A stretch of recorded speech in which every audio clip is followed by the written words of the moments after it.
Marriage really be like.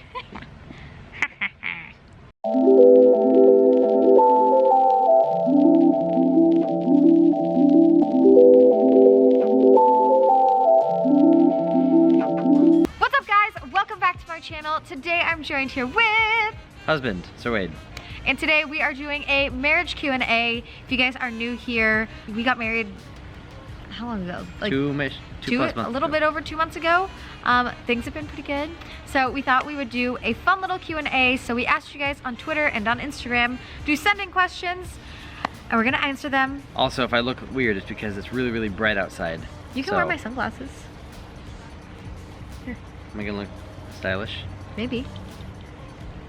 Wait, I wanna wear sunglasses now. These are like not that great. I like those sunglasses. You know, They're not very effective. If you're gonna be ungrateful, then you can't wear them. Here, try these ones. Fine, I'll wear these sunglasses. All right, guys, it's super bright outside, so we've transferred into wearing sunglasses. So here we go. All right, first question is from Ignatius Seguban. Where do you guys really want to settle, and will you still continue vlogging even when you both already have kids? Second part of the question is yes. As we continue to have a family, we're gonna vlog. It's gonna be like it's Judy's life here. As far as where we're gonna settle down, she likes Southern California. I like Northern California. But there's a whole country and a whole world to explore, so we'll see what happens. Maybe we'll be like a traveling nomadic family. I don't know, we'll see. Seth Neistadt asks, do you like your new mother-in-law or your new father-in-law better? That's a question for you. I choose both, because both are awesome. Cheyenne wants to know, what's it like being married? Do you have ups and downs? On the real side, I think any healthy relationship has ups and downs because no two people agree on every single thing. That just doesn't exist. It's not healthy if you agree on everything. If you don't need to try and make yourself agree or disagree. Like, you don't have to be on the same exact level on everything. You can disagree for things. You just have to be able to understand and accept, like, and why, respect. Yeah, you have to get why the person thinks what they think and be okay with that. So we definitely have our ups and downs, but I feel like our relationship is, it's very strong. It's awesome. We have a great relationship. Also from Cheyenne, what is one of your favorite moments when you first were Mr. and Mrs.? I liked all the free stuff and discounts we were given when we told people it was our honeymoon, because it was. And people were like hooking it up. Yeah, it was great. I really like just being home with you. And you remember those days we kind of just hung out at home and we just hung out. It was so nice. Just like being together, spending time together and being like, we're married. Eris wants to know, how did you guys know that you want to be with each other for the rest of your lives? And how does it feel? I don't know, I just kind of knew. Like, I just looked at you one day and I just kind of knew. I was like, ooh, I want this person to be my person for the rest of my life. Because you had like a moment.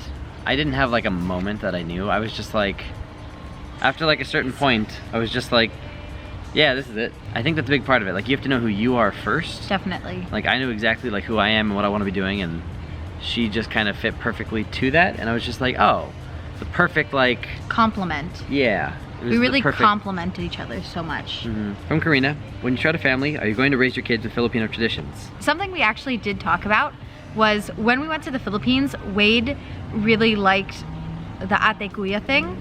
And that's something we really want to do with our kids is implement the use of ate and kuya, which ate is like a sign of respect. You put it in front of an older female name. So if one of my younger cousins, they call me Ate Jessica, and they call him Kuya Wade.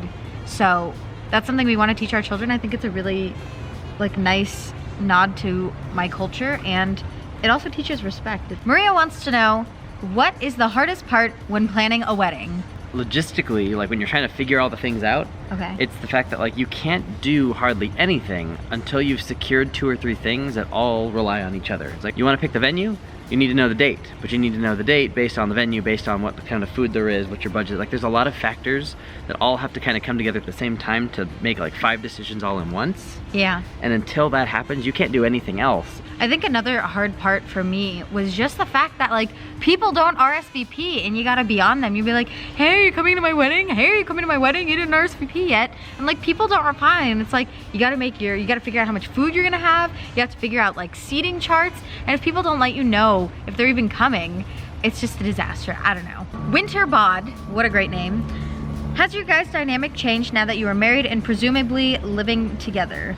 You know, I don't think our dynamic has changed all that much, and that was something I was kind of a little surprised about. I think it's just like a general ease and like a comfort.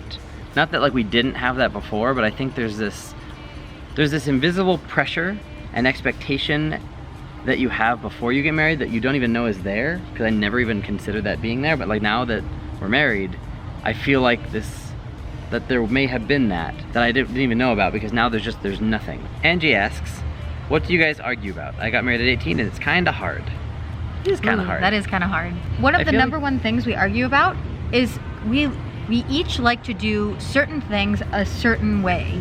Like, we have like, the way our brain works, we like to follow a method that makes sense for us. And sometimes my method is not the same as your method, and we butt heads on what way is the right method. I think usually we just like, all right, just do your method then. Like, I think we just kind of accept that like, we don't have the same method. We're not gonna always come to a compromise of like, oh, well this works. Like, we each have this perfect model of efficiency for whatever that task is. There's no compromising that model of efficiency, because to blend the two reduces the efficiency. And we both, like, we don't want to compromise ours, and so we end up just like, oh, well. You do your thing, I do my thing, we'll chat at the end. Yeah, we disagree and discuss, and like we can have like feelings hurt and be like upset about something. But we don't argue, like we don't yell at each other. I think we've only gotten in like one actual big fight. Either like a discussion because we disagree, or it's that one person's feelings got hurt and the other person wasn't as affected, and so one person's really upset and the other isn't. And so it's usually like, oh, well, you're not taking this seriously, or like, it's that kind of thing. Yeah. I think that's generally what happens. That's why I think our strongest thing in our relationship is our communication, because we communicate so well. Like, if I'm upset or bothered by something, we just like talk about it. Or if like something is annoying you, we'll just talk about it. Like, we're very good about talking through things instead of just letting things kind of like harbor. Yeah. Chris Coulette wants to know, what things have you discovered about each other after you got married that you did not know before? I feel like we were pretty knowledgeable on each other. Can't even think of anything. Let me think. Something we did at the very beginning of our relationship was all of the things that we thought a person should know in a relationship. We talked about it right off the bat. We wanted to start our relationship with such an open slate. Here's me, this is what I'm about, this is what my passions are, this is what I don't like, this is what makes me upset, this is how I am when I'm upset, this is how I communicate. And we kind of just laid it all out on the table. And from that point, we've always been really open and just sharing who we are and our feelings and stuff. So I don't think that there's anything too much. Right. Gave us permission to be honest with each other very early, where we never felt like we had to hide anything, or like, ooh, do I have to like, I don't know, I have to give a half truth because I'm not sure she can handle the whole thing. We've been dating for this long, I don't want to ruin it. We just put it all out right up front before we were even that invested. Question from Choco Panda 8. Are you and your husband planning on buying a house together? If so, where? We totally want to buy a house together. Eventually. Houses are expensive. We want to save. I don't think we have been enough places and seen all the places we want to see and done the things we want to do to know that we want to be settled in a specific area just yet. I think we want to try more things. Yeah. Question from something I can't pronounce. CV_CHIU asks, question, what's the key to a strong relationship? Communication. Other keys besides communication. I think communication is at the top. It's like a pyramid of like three or four things, but communication's at the top. Or maybe it's at the bottom because it's the foundation.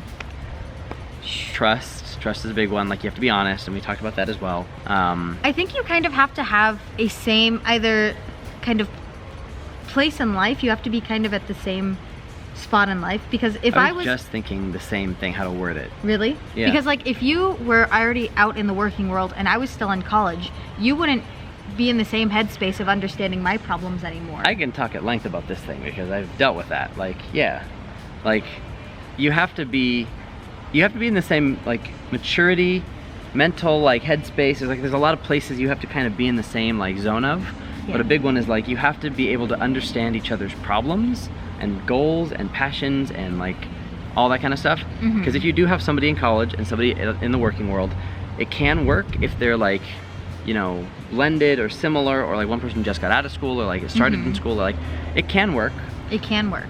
If you're not in that same headspace, you're gonna butt heads, and the other person is never going to like value your problems because they're going to see them as less than their problems. That, or they're just gonna be like in my case, like I dated someone when I had just left school and they were still in school, and all their problems are things like I'd already dealt with that. I'd already been through that. I'd already like gone through and fixed it, and like I didn't want to do it again, but then I didn't want to be always talking. Like, I left school, I was done. I didn't You were want over anymore. it.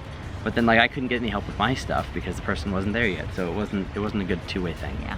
And then I think maybe the last thing is your significant other really has to support you. The last question is, was it hard to get used to your last name? Yes, it's so hard. I'm still struggling with getting used to it. Sometimes I'll type my name on an email and I write Jessica McClary. It's so hard and it's so weird. It's worse than, you know, it's at the beginning of the year and you're writing the date, you know, like 2018, you write 2017, or even if you have like a super brain fart, you write 2014, that's me. But it's so hard. It's worse than that because it's not, I've dealt with 1 year of writing 2017. I've dealt with writing Jessica McClary for Your whole life. my whole life. What, like 22 years? And all of a sudden it's different and it's weird and I'm like, oh shoot. Alrighty guys, so that was it for this video. I very much hope you guys enjoyed it. And if you did, don't forget to let us know by leaving us a like and a comment in the comment section. Oh my gosh, I decided to see what it was like without sunglasses. It's not the worst. It's not as bad as it was earlier. I look way cooler with sunglasses though, so I'm gonna put these back on. If you like these videos, don't forget to subscribe down below so you don't miss more of this sage wisdom dropping at your faces. Okay guys, that is it for today. I will see you probably tomorrow, if not, very soon. Thank you again for watching. Maraming salamat sa lahat. Mahal ko kayo. And we love you guys. Bye. It's hot. Okay, well you do all the work. I'm gonna tan. Marriage really be like. Wait, don't you wanna have fun bloopers? Let's be bloopy together. I'll push you in the pool. No. Can make a really cool shot. No. Do do do do do do do do do. Do do do do do do.